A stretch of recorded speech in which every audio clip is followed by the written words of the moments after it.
અરવલ્લીનું ભિલોડા કે જ્યાં વિદ્યાર્થીઓ એકઠા થયા અને વિરોધ પ્રદર્શન કરી રહ્યા છે। પોલીસ સ્ટેશનનો ઘેરાવ કરી વિદ્યાર્થીઓએ હોબાળો મચાવ્યો। 2 દિવસ પહેલા દીપક વણજારા નામના વિદ્યાર્થીનો મૃતદેહ ડેમમાંથી મળી આવ્યો હતો। આ ઘટનાને લઈ વિદ્યાર્થીઓમાં રોષ છે। વિદ્યાર્થીઓએ આરોપ લગાવ્યો કે કેડી ભુદ્રા નામના શિક્ષકના ત્રાસથી વિદ્યાર્થીએ ડેમમાં કૂદીને આત્મહત્યા કરી લીધી। કોઈપણ વાંક વગર શિક્ષક દીપકને હેરાન કરતા હાલ તો પોલીસે વિદ્યાર્થીઓને સમજાવી શાળાએ મોકલ્યા। આ તરફ મૃતક વિદ્યાર્થીના વાલીએ શિક્ષક સામે ફરિયાદ નોંધાવતા તપાસ શરૂ કરવામાં આવી છે। પોલીસ સ્ટેશનનો ઘેરાવ કરી વિદ્યાર્થીઓએ હોબાળો મચાવ્યો। 2 દિવસ પહેલા દીપક વણજારા નામના વિદ્યાર્થીનો મૃતદેહ ડેમમાંથી મળી આવ્યો હતો। આ ઘટનાને લઈ વિદ્યાર્થીઓમાં રોષ છે।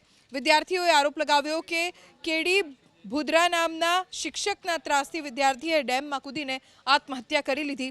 કોઈપણ વાંક વગર શિક્ષક દીપકને હેરાન કરતા હાલ તો પોલીસે વિદ્યાર્થીઓને સમજાવી શાળાએ મોકલ્યા। આ તરફ મૃતક વિદ્યાર્થીના વાલીએ શિક્ષક સામે ફરિયાદ નોંધાવતા તપાસ શરૂ કરવામાં આવી છે।